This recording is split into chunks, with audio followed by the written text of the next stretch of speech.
I shouldn't have been there. The museum closed at 6, and it was nearly midnight when I slipped through the service entrance with my camera bag heavy on my shoulder. The marble hall stretched before me like a mausoleum, emergency lights casting long shadows between the columns. I told myself I was there for the perfect shot, the way moonlight fell through the skylight onto the Greek statues, the way silence transformed the space into something sacred. But even then, I knew I was lying to myself. I set up my tripod in the sculpture gallery, hands steady despite the tremor in my chest. The familiar ritual of adjusting the lens, checking the exposure, measuring the light. It all helped quiet the noise in my head. Through the viewfinder, the world made sense. Everything had its place, its purpose, its frame. I could control what stayed in and what got cut out. The first click of the shutter echoed like a gunshot in the silence. I held my breath, waiting, but nothing stirred. Just the distant hum of climate control and my own heartbeat. I adjusted the angle, focused on the curve of marble flesh frozen in eternal reaching. Another click, another echo. I heard his footsteps before I saw him. Measured, unhurried, the sound of authority without urgency. My hands froze on the camera. I could have packed up quickly, could have apologized and slipped away into the night. Instead, I kept shooting, as if the camera could shield me from whatever was coming. No cameras here. His voice was low, steady, carrying the weight of someone used to being obeyed. I turned slowly, the viewfinder still pressed to my eye for one absurd moment, as if I could capture him too, make him part of the composition, something I could understand. When I lowered the camera, he was closer than I expected. Mid-40s, broad shoulders filling out the security uniform, dark eyes that seemed to see through the excuse I was already forming. Nathaniel, his name tag read, though I wouldn't learn until later how that name would come to live in my mouth like a prayer. I started to explain about the exhibition catalog, about having permission during the day, about the quality of natural light. He stepped closer, and the words died in my throat. His hand moved to my camera, fingers brushing mine as he tilted it to see the display screen. The contact lasted maybe 2 seconds. It felt like drowning. "You're not supposed to be here," he said, but there was something in his voice that made it sound less like an accusation and more like an observation. Like he was noting the position of a planet out of orbit. "I know," I said. He moved again, and suddenly my back was against the cool stone wall. Not pushed exactly. He hadn't touched me, but I'd stepped back without thinking, and he'd followed, closing the space between us until I could smell his cologne mixed with coffee and something indefinable that made my chest tight. His hand was still on my camera, the strap tangled between us like a confession neither of us was ready to make. Our eyes met, and I saw something I recognized but couldn't name. A flicker of surprise, maybe, or recognition, as if we'd both stumbled into a room we'd been searching for without knowing it existed. The silence stretched between us, heavy with everything we weren't saying. I could hear my own breathing, shallow and quick, could see the pulse at his throat. The museum around us felt suddenly alive, watching, waiting. He stepped back first, releasing my camera, and the absence of his proximity felt like losing something I'd never had. He told me to pack up my equipment, said he wouldn't report it this time, but I couldn't come back after hours. His voice was professional again, controlled, but his eyes lingered on mine a beat too long. I nodded, fumbling with the tripod, dropping a lens cap that rolled across the marble with a sound like thunder. He bent to retrieve it at the same time I did, our hands almost touching again before he pulled back. "Let me take it." As I walked toward the exit, camera bag weighing me down like an anchor, he called after me. "Next time, just ask for permission." I turned back, confused. He was silhouetted against the emergency lighting, face unreadable. For the catalog, he clarified. "During my shifts. I work Tuesday through Saturday, midnight to 8. The invitation hung in the air between us, disguised as professional courtesy, but carrying an undercurrent of something else entirely. I nodded again, not trusting my voice, and fled into the night. The drive home was a blur of streetlights and shadow. My hands shook on the steering wheel. My wedding ring caught the light from passing cars, and I found myself twisting it unconsciously, a nervous habit Clara always noticed. But she wouldn't notice tonight. She'd be asleep, turned away from my side of the bed, lost in dreams I no longer shared. I knew I would go back. Knew it with the same certainty I knew the sun would rise, that my photographs would never capture what I really wanted to see, that the life I'd built was as carefully composed and ultimately lifeless as any still life I'd ever shot. That night, I lay awake replaying every second of the encounter. The weight of his gaze, the almost touch of his fingers, the way he'd said my name, because somehow he'd known it, though I hadn't told him. I pressed my palm against the wall beside the bed, trying to recapture the feeling of stone against my back, of being caught between something solid and someone who made me feel suddenly, terrifyingly permeable. I wouldn't understand until much later that he'd been waiting too, that the museum's empty halls had been his refuge just as they'd become mine, that when he'd found me there with my camera, trying to capture beauty in silence and shadow, he'd recognized something of himself in the attempt. But that night, all I knew was the echo of his voice saying no cameras here, and how it had sounded nothing like a prohibition and everything like the beginning of something I couldn't yet name. The morning after that first encounter, I woke to find Clara already in the kitchen, NPR playing softly while she sectioned grapefruit with surgical precision. 23 years of marriage had choreographed our mornings into a dance where we never quite touched. I poured coffee. She buttered toast. We moved around each other like planets in separate orbits, gravitational pull long since weakened to mere habit. "Did you get the shots you needed?" she asked without looking up. She meant the museum catalog. I'd told her about the commission weeks ago, how the museum board wanted new photographs for their upcoming exhibition guide. What I hadn't told her was how I'd started going at night, chasing something in those empty halls that had nothing to do with perfect lighting. "Still working on it," I said, and the lie came so easily it frightened me. Our house was beautiful in the way staged homes are beautiful. Everything in its place, nothing out of order. Framed photographs lined the walls, my work from over the years, landscapes mostly, a few portraits. Safe subjects. Clara had chosen the frames, arranged them with an interior designer's eye. They looked expensive and empty, like windows into rooms where no one lived. In the hallway leading to my studio, photographs of Evelyn watched me pass. First day of kindergarten, high school graduation, move-in day at college last fall. Her absence had revealed the silence that had always been there, just hidden beneath the noise of parenting. Now the house felt like a museum itself, preserving the shape of a family that had slowly fossilized. My studio was the only room Clara never entered. She respected it as my space, she said, but I knew the truth. She wasn't interested in what I did there. Behind the filing cabinet, tucked inside an old camera bag, I kept a box she didn't know existed. Inside were photographs from before marriage, before fatherhood, before I decided that wanting what I wanted was too dangerous, too destructive to the life everyone expected me to build. Marcus at 25, shirtless on a fire escape, cigarette dangling from his lips. David in Central Park, looking back over his shoulder with that smile that had undone me completely. James asleep in morning light, the sheet fallen just low enough. I'd been someone else then, someone who took pictures of what he loved instead of what was safe. Someone who knew the weight of another man's body in the dark. I touched the box but didn't open it. Not yet. Instead, I reviewed the museum shots on my computer, deleting most of them. The marble statues looked cold and lifeless on the screen, nothing like how they'd appeared last night with him standing among them. Real flesh and blood making the stones seem even more frozen. That afternoon, I taught my photography class at the community college. Introduction to composition, mostly retirees and bored housewives trying to make their vacation photos more interesting. They admired my technical skill, but found me remote, I knew. Professor Mercer, who spoke in careful, measured tones about aperture and depth of field, but never about passion, never about the hunger that should drive every real photograph. Sarah Chun, one of my better students, stayed after class to show me her latest work.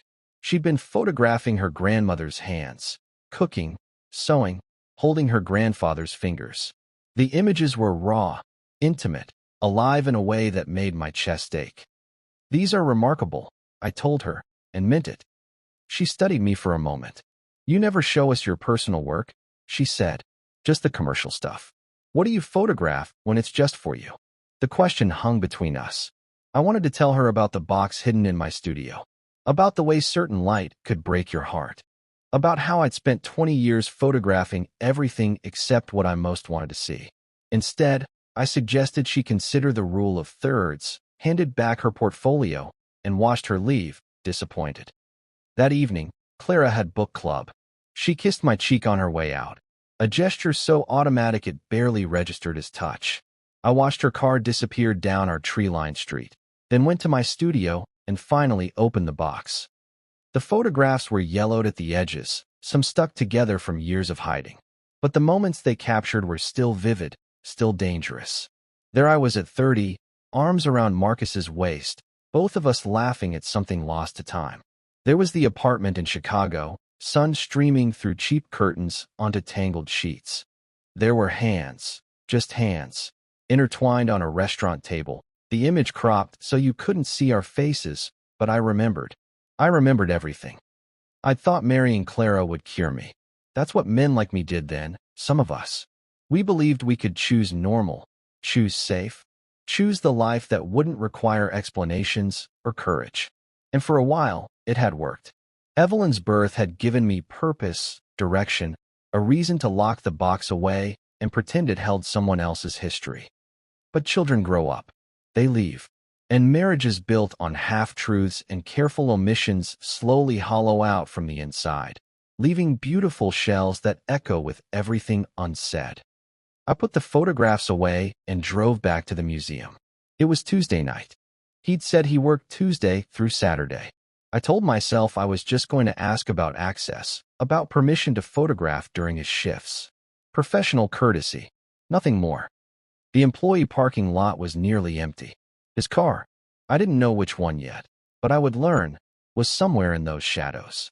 The building loomed against the night sky, all those windows dark except for the soft glow of security lighting. Somewhere inside, he was walking those halls, and the thought made my hands shake as I reached for my camera bag. I sat in my car for an hour, engine off, watching the building breathe in the darkness. Twice I reached for the door handle. Twice I let my hand fall back. The wedding ring on my finger caught the streetlight, and I twisted it absently, a nervous habit that had worn a permanent groove in the skin beneath. Finally, I drove home to my beautiful, empty house. Clara was already in bed, turned away from my side, her breathing deep and even. I lay beside her, careful not to disturb the sheets, and stared at the ceiling while my mind walked those marble halls. I could still smell his cologne, still feel the cool stone against my back, still hear his voice saying no cameras here like it was really saying something else entirely. Tomorrow, I told myself, tomorrow I would go back. But I already knew the truth. I'd been going back my whole life, circling around to this moment, this choice, this man who'd looked at me in the shadows and seen something I'd spent decades trying to hide. The museum was just another frame, and we were already inside it. Two figures caught in composition, waiting for someone to finally take the picture. I returned to the museum the next night with my camera and a folder of forged paperwork that no one would ever check. The service entrance was unlocked, as I'd hoped. My footsteps echoed in the loading dock, each sound a small betrayal of my presence. I found him in the Renaissance Gallery, making his rounds with a flashlight even though the emergency lighting was sufficient. He didn't look surprised to see me. I explained about the catalog, holding up the folder like a shield. He took it from me, glanced at it without reading, and handed it back. "Just keep the flash off," he said. "It disturbs the paintings." For the first hour, we maintained a careful distance. I photographed while he completed his rounds, but I was aware of him always, a shadow at the edge of my vision, a presence that made the air feel charged. When he passed through my frame, I didn't ask him to move. When I moved to a new gallery, he followed. "You were a cop," I said finally. It wasn't a question. Everything about him suggested it. The way he carried himself, the systematic pattern of his rounds, the weight of authority that went deeper than a security uniform. He stopped walking. 15 years, he said. South Precinct. Then he added, as if it explained everything, until I wasn't. We stood in front of a massive oil painting, some Dutch master's vision of paradise. All those perfect bodies reaching toward heaven while we stood earthbound, carrying our histories like stones in our pockets.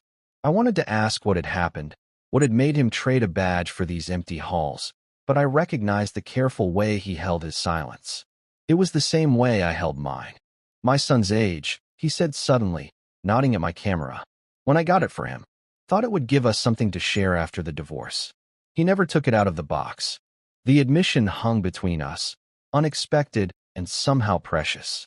I understood then that he was offering me something, a small trade of vulnerabilities. So I told him about Evelyn, how she'd called twice since starting college, and both times had felt like she was checking off an obligation. How Clara and I had built our entire marriage around being parents, and now that scaffolding was gone, we were left staring at the empty space where love should have been. We walked the halls together after that, no longer pretending I was there just for photographs. He showed me the hidden places, a storage room full of rejected donations, a narrow staircase that led to the old coal tunnels, the security office with its wall of monitors displaying every gallery in grainy black and white. On those screens, we looked like ghosts haunting our own lives. Thursday night, a storm knocked out the main power grid. The emergency system kicked in, but half the lights failed, leaving entire wings in darkness. Nathaniel handed me a flashlight without a word, and we walked the darkened halls together, checking for damage. The rain hammered against the skylights, and our flashlight beams crossed and recrossed like searchlights looking for something neither of us could name. In the ancient artifacts wing, water had begun seeping through a ceiling crack. We positioned buckets, the sound of dripping water echoing in the darkness. Working beside him, our shoulders brushing as we moved furniture away from the leak, I felt more present in my body than I had in years. Every accidental touch was electric. Every shared glance in the flashlight's glow felt loaded with meaning. "Why do you photograph things no one notices?" he asked suddenly. We were sitting on a bench in the dark, exhausted from moving artifacts, the storm still raging overhead. His flashlight was off, and I could barely see his profile in the faint emergency lighting. The question was so direct, so precisely aimed at the heart of something I'd never articulated, that I couldn't answer immediately. When I finally spoke, I told him the truth. "Because they're the only honest things," I said. "The moments between moments. The spaces where people forget to perform."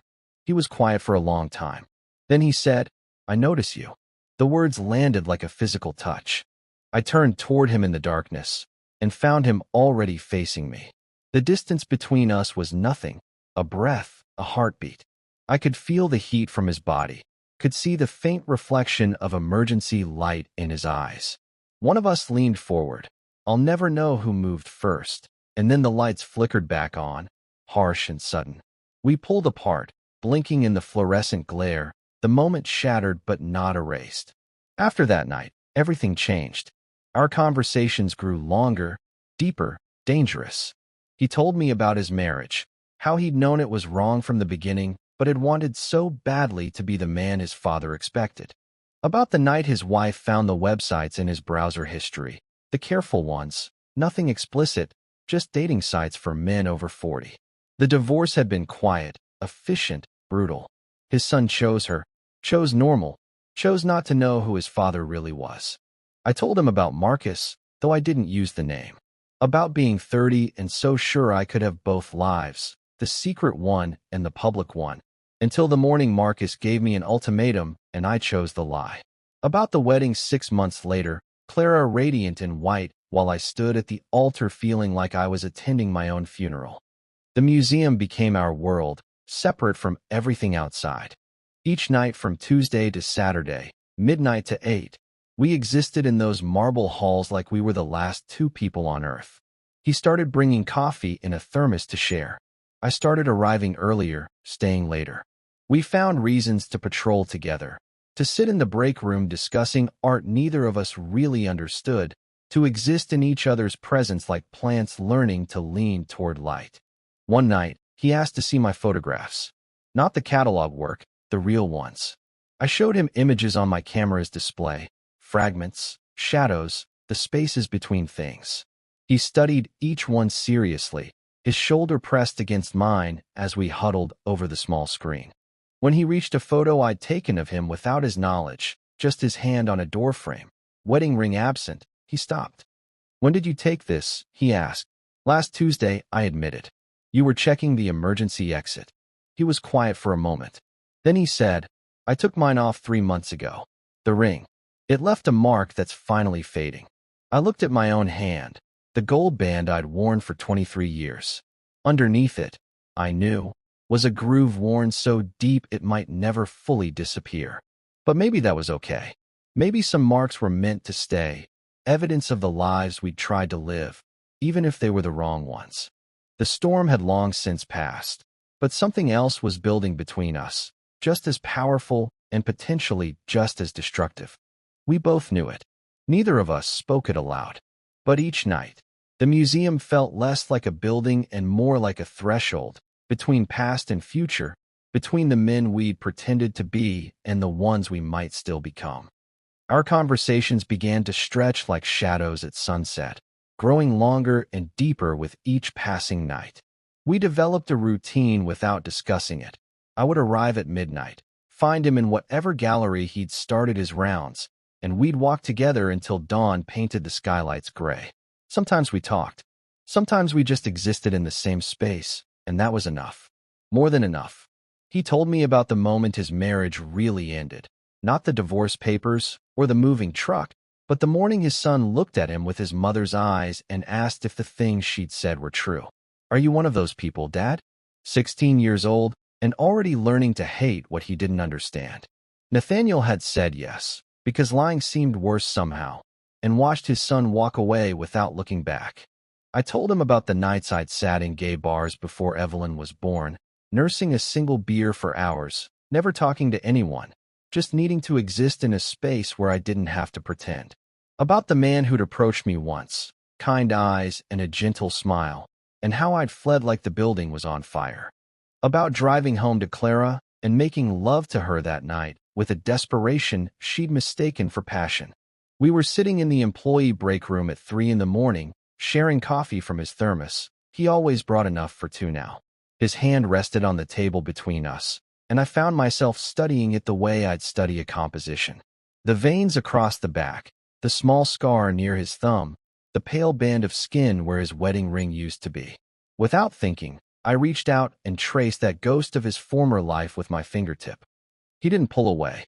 Instead, he turned his hand palm up, an invitation I wasn't brave enough to accept. Not yet.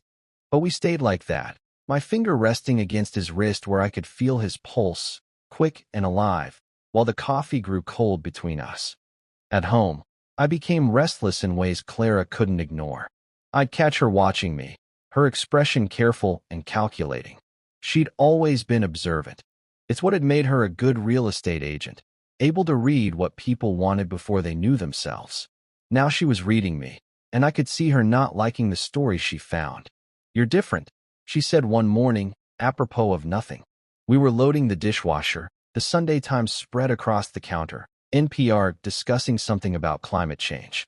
Normal weekend morning, except for the weight in her voice. "Different how?" I asked, though I knew. My shirt smelled like his coffee. I'd started humming in the shower. I'd thrown away 3 sleeping pills because I didn't need them anymore. My dreams had returned, vivid and dangerous and absolutely necessary. She studied me for a long moment, then went back to the dishes. But that night, she initiated sex for the first time in months. It was mechanical and desperate, her trying to reclaim something that had never really been hers. Me going through the motions while my mind walked marble halls with another man's heartbeat under my fingertip. Afterward, she cried silently, and I held her, both of us pretending we didn't know why. I started photographing him constantly, though he didn't always know it. His hands adjusting his collar, the way he bent to check a lock, his profile against a window, city lights creating a constellation across his face. One night, I showed him the images, and he laughed. Actually laughed, the sound echoing through the empty galleries like music. "You make me look like someone else," he said. "No," I told him. "I make you look like yourself." He grew quiet then, studying the photos with an expression I couldn't read. When he handed the camera back, his fingers lingered against mine, and this time neither of us pretended it was an accident. The touches became our language. His hand on my shoulder when passing through a doorway, my palm against his back, guiding him toward better light for a photograph. Our knees touching when we sat on the bench in the contemporary wing, neither of us moving away. Each contact was a small revolution, a tiny defiance of the lives we'd built on avoiding exactly this. One night, I found him standing in front of a sculpture of two figures embracing, their marble bodies twisted together in eternal longing or farewell, impossible to tell which. I stood beside him, our shoulders touching, and we looked at it in silence for so long that the security cameras must have thought we'd frozen too. "They're not embracing," he said finally. "They're letting go." "How can you tell?" I asked. "Because embracing is hopeful," he said. "This is just grief." I wanted to disagree, to find hope in those frozen figures, but he was right. I could see it in the angle of their heads, the way their fingers barely touched, the space between their bodies that no amount of stone could bridge. It was goodbye carved in marble, permanent and irreversible. "Is that what we're doing?" I asked. The question escaped before I could stop it, hanging in the air between us like a held breath. He turned to look at me then, really look at me, and his eyes held something I'd been too afraid to name. "No," he said. "We're not there yet." The word, yet, lived in my chest for days afterward. It suggested future, suggested movement, suggested we were heading somewhere neither of us could stop. I carried it home each morning, held it through breakfast with Clara, taught my classes with it humming under my skin. Yet, not now but soon. Not here, but somewhere. My dreams became vivid, almost painful in their clarity. I dreamed of his hands, his mouth, the weight of him. I dreamed of telling Clara the truth, of her face crumbling or, worse, showing no surprise at all. I dreamed of Evelyn calling me crying, of my mother's funeral where no one would meet my eyes. But mostly I dreamed of freedom, a small apartment somewhere, morning light through unfamiliar windows, coffee for two that didn't have to be hidden in a museum break room. I started developing the photos I'd taken of him in my studio, printing them in secret like contraband. I hung them on the wall behind other work, a hidden gallery of moments. Nathaniel checking his watch, Nathaniel laughing at something I'd said, Nathaniel's hand on a doorframe, fingers spread like he was holding the building up or holding himself back. I couldn't tell which.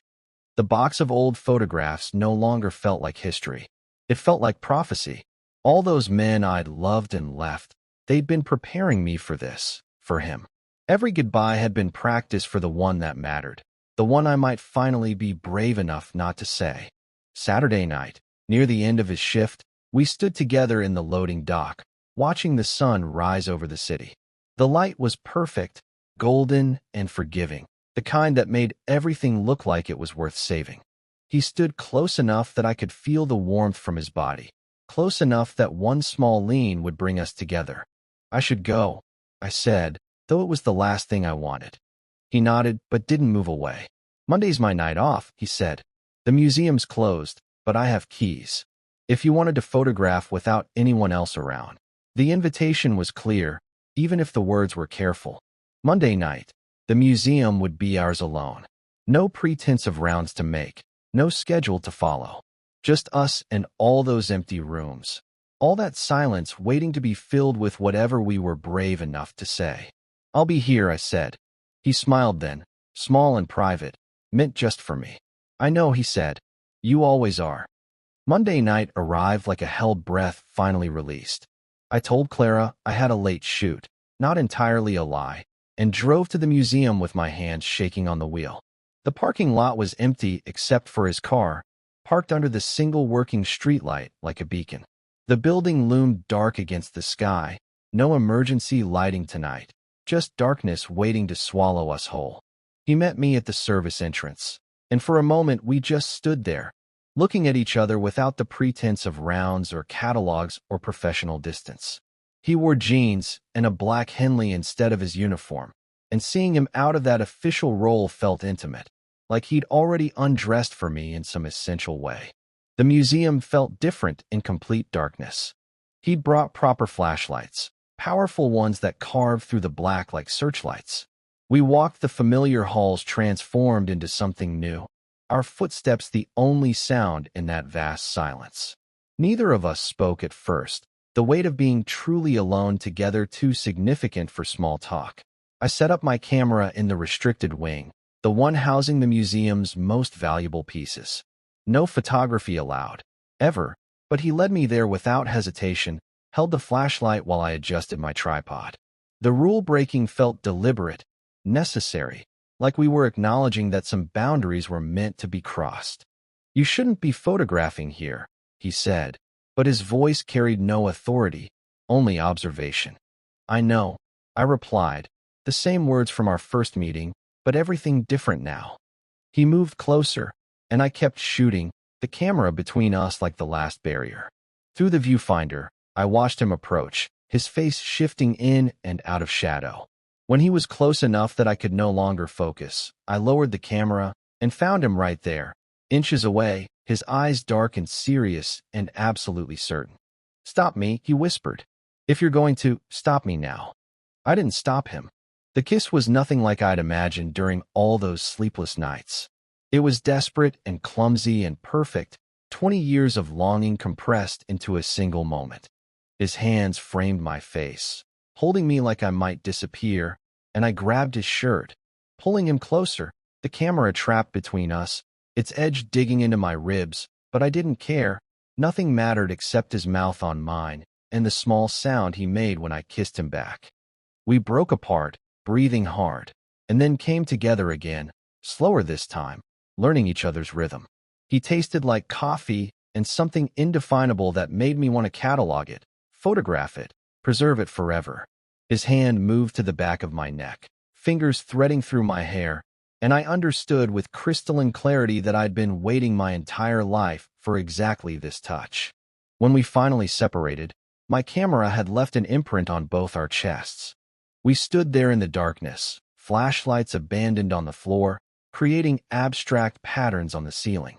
I could barely see his face, but I could feel him trembling, or maybe that was me, or maybe it was both of us, shaking with the magnitude of what we'd just done. "I can't stop thinking about you," he said, his voice rough, almost angry. "Every day, every night. You've ruined everything. You've ruined my carefully constructed nothing. You've ruined mine too," I told him, and meant it as the highest compliment I could give. We didn't kiss again that night, though every cell in my body screamed for it.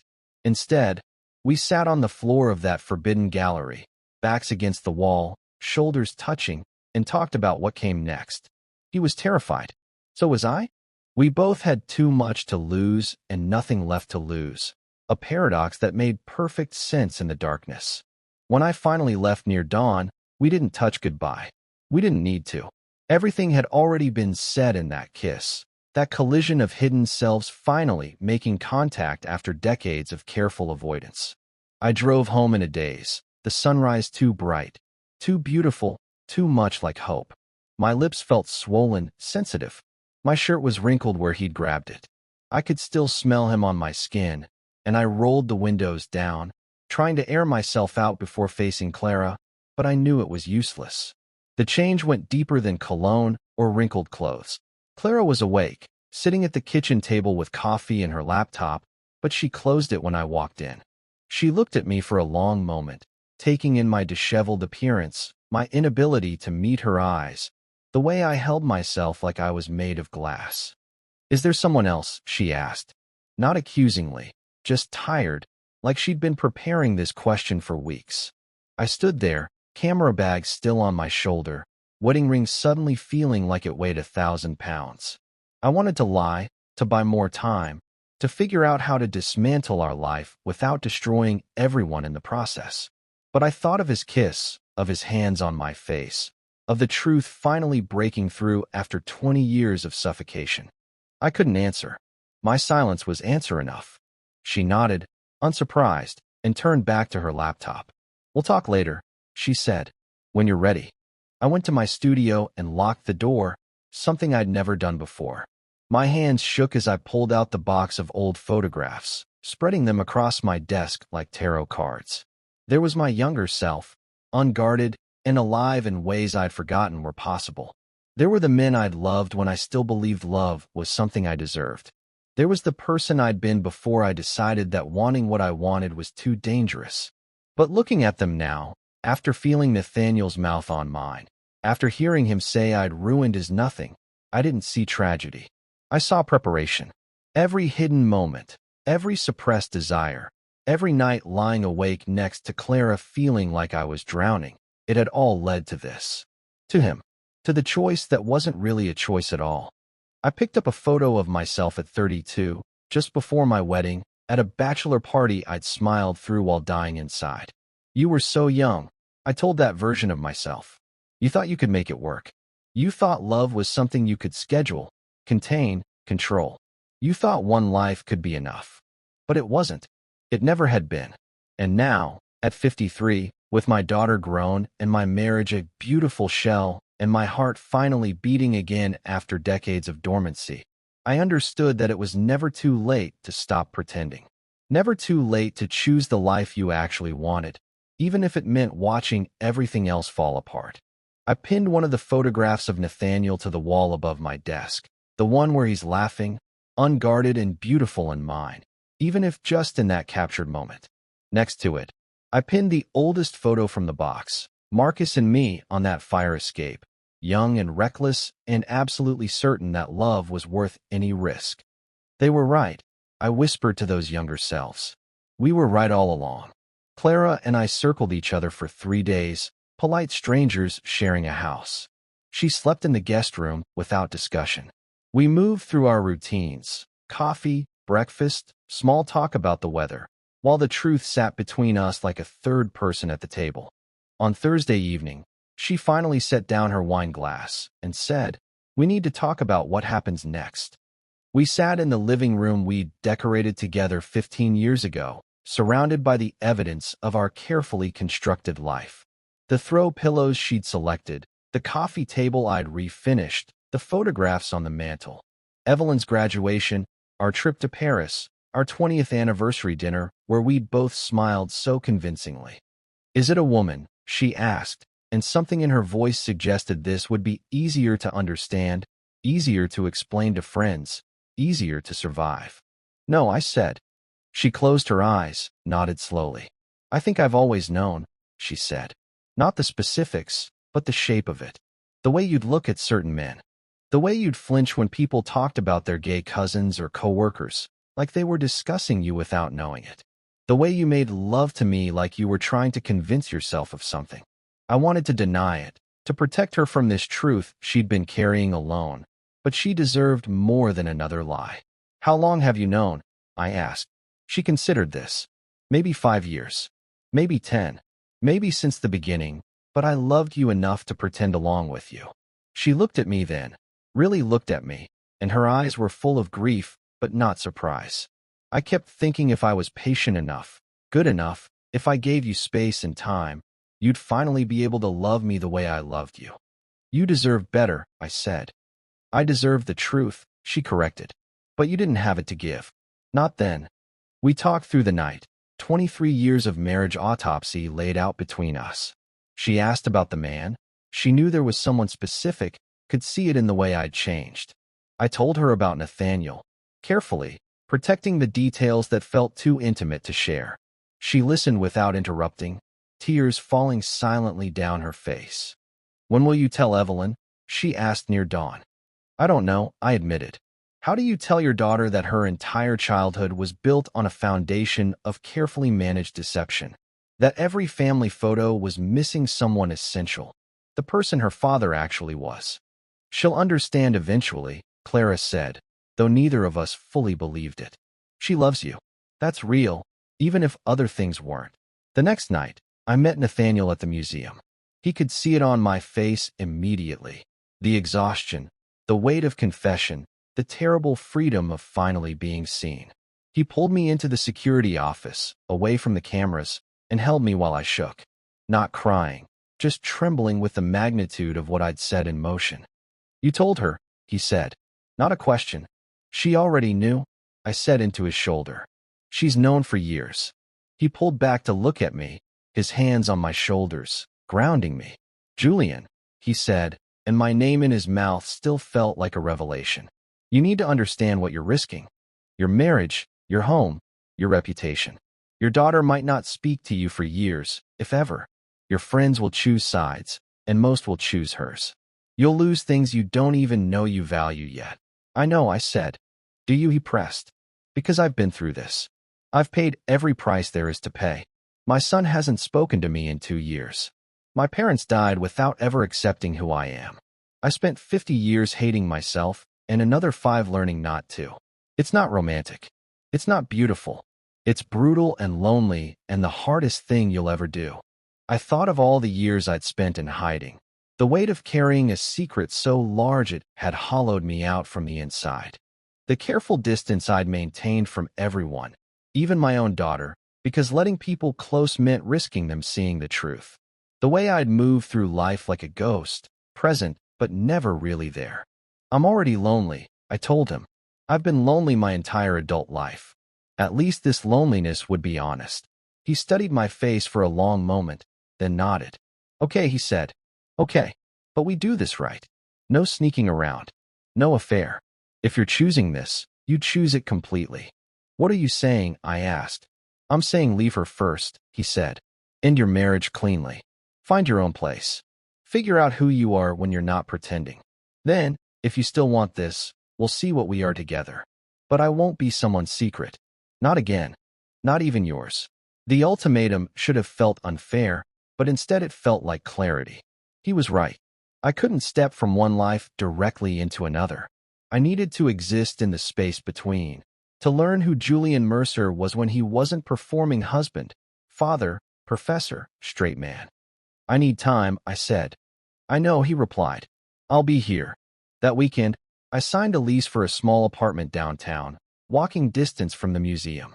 1 bedroom, western exposure, a view of the city that looked nothing like the tree-lined suburban street I'd called home for 2 decades. The landlord didn't ask why a married man needed his own place. Maybe she could see it in my face, the particular exhaustion of someone finally stopping a performance that had gone on far too long. I told Clara that evening, showed her the lease. She looked at it for a long moment, then went to her jewelry box and removed her wedding ring. 23 years, she said, turning the band so it caught the light. I thought we'd make it to 30 at least. Silver anniversary. I'm sorry, I said, the words pathetically inadequate. She shook her head. Don't apologize for finally telling the truth. Just promise me something. Promise me it's real, what you feel for him. That this isn't just another escape into a different kind of hiding. I thought of Nathaniel's hands on my face, the way he'd seen through every carefully constructed defense, the way he'd offered me not just desire, but recognition. It's the realest thing I've ever felt, I told her. She nodded, slipped the ring into her pocket. Then go, she said. Be who you are. Finally, Tuesday night, I arrived at the museum with boxes in my car, my new apartment key in my pocket, my wedding ring in the same box as those old photographs. Nathaniel was waiting in the Renaissance gallery, standing in front of that same Dutch paradise we'd contemplated weeks ago. I did it, I said. I left. He turned to face me, and his expression held pride and sorrow, and something that might have been love, though it was too early to name it. I know, he said. I can see it. You look different. How? I asked. Like you're finally here, he said. All of you. Not just the parts you thought were safe to show.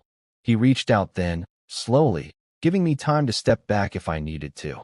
But I stepped forward instead, into his arms, into whatever came next, into a life that would be harder and more honest than anything I'd known before. We stood there in front of that painted paradise, 2 middle-aged men who'd taken the long way around to find each other, finally choosing the difficult truth over the comfortable lie. 3 months later, I stood alone in my new studio, afternoon lights streaming through windows that faced west instead of south. Everything was different here. The way shadows fell, the color of the walls, the sound of traffic replacing suburban silence. My equipment was the same, but arranged differently, no longer hidden behind false organization. The box of old photographs sat open on my desk, no longer contraband but history, evidence of the long path that led me here. I held my wedding ring up to the light, studying it like an artifact from another civilization. 23 years of wearing it had left a permanent indentation on my finger, a ghost of the life I'd lived. Clara and I had signed the divorce papers the week before, sitting across from each other at a conference table while lawyers discussed asset division. She'd been gracious, fair, even kind. We'd hugged goodbye in the parking lot, and she'd whispered that she hoped I'd finally be happy. I told her the same. Evelyn still wasn't speaking to me. Her last text had been 3 words. How could you? I'd written her a long letter, explaining not the details but the shape of things, how loving her had been the truest thing in my false life, how being her father was the one role I'd never had to pretend. She hadn't responded. Nathaniel said to give her time, that children eventually understand their parents are human.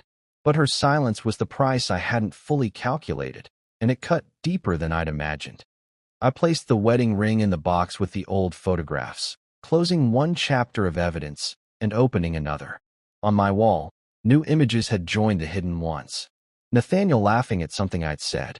Nathaniel's hands preparing coffee in his kitchen, our kitchen now, on the mornings I stayed over. Nathaniel asleep in early light, unguarded and peaceful in ways that still took my breath away. We were taking it slow, despite everything. 2 men in their 50s learning to love without shame, without hiding, without the constant calculation of what was safe to show. It was harder than I'd expected. Decades of trained invisibility didn't disappear overnight. I still caught myself checking who was watching when he took my hand in public. Still felt my chest tighten when we ran into his coworkers or my former students. But each time got easier, each small act of visibility loosening the knots I tied around myself. The museum had become different for us. No longer our secret world, but just a place he worked, a place I photographed.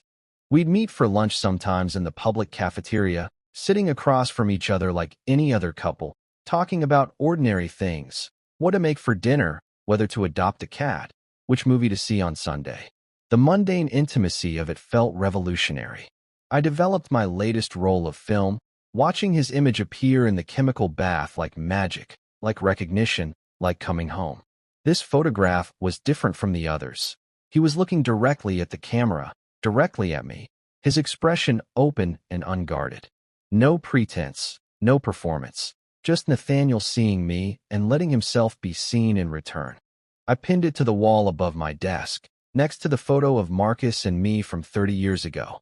2 versions of myself, separated by decades of denial but connected by the same thread of truth. The young man on that fire escape had been brave in ways I'd forgotten. The older man in my mirror was learning to be brave again, differently this time, with more to lose but also more to gain. My phone buzzed. A text from Nathaniel. Dinner at 7? I'm making that pasta you like. Such a simple message, but it contained everything. The promise of routine, of shared meals, of building something together without apology. I texted back, I'll bring wine. Outside, rain began to fall, soft against the windows. The city blurred through the water, impressionistic and beautiful. I thought about Clara in our old house, probably preparing her own dinner, learning to live alone after 2 decades. I thought about Evelyn at college, carrying anger she didn't yet know how to release. I thought about my parents, gone now, who'd never known who their son really was. So many ghosts, so many apologies owed and unable to be given. But also this, Nathaniel's toothbrush in my bathroom, his reading glasses on my nightstand, the way he hummed in the shower, the way he said my name in the dark, the museum guard who'd found me photographing shadows and recognized a fellow traveler in the dark, the man who'd said I won't be your secret and meant it. I wasn't hiding anymore. The cost had been everything I'd thought mattered. Marriage, house, the careful construction of normal. But what I gained was simpler and more profound. The ability to breathe fully, to love without caveat, to exist in my own skin without apology. The rain intensified, drumming against the windows like applause or accusation. I couldn't tell which. Maybe both. Maybe that was the point. That choosing truth meant accepting both the beauty and the pain of it, the freedom and the loss, the love and the grief. I picked up my camera, aimed it at the window, at the rain-distorted city beyond. Through the viewfinder, everything looked different, abstract, emotional, honest. I thought about that first night in the museum, how I tried to use the camera as a shield. Now I understood it had always been the opposite. A tool for seeing clearly, for capturing truth, for preserving the moments that mattered. The shutter clicked, preserving this moment. Late afternoon, new apartment, rain falling, wedding ring finally removed, photograph of Nathaniel on the wall, dinner plans at 7, life finally beginning at 53. Not the life I'd planned or the one others had expected, but mine. Completely, honestly, finally mine. I set down the camera and stood at the window, watching the rain wash the city clean. Somewhere across town, Nathaniel was choosing wine, humming off-key, thinking about dinner, thinking about me. The thought made me smile, a simple, uncomplicated expression I was still learning to wear without fear. The light was fading, purple twilight replacing golden afternoon. Time to go home. Not to the house where I'd performed marriage for 23 years, but to the small apartment where Nathaniel would be waiting, where we were slowly learning to build something true from the ruins of our former lives. I gathered my things, turned off the lights, locked the studio door behind me.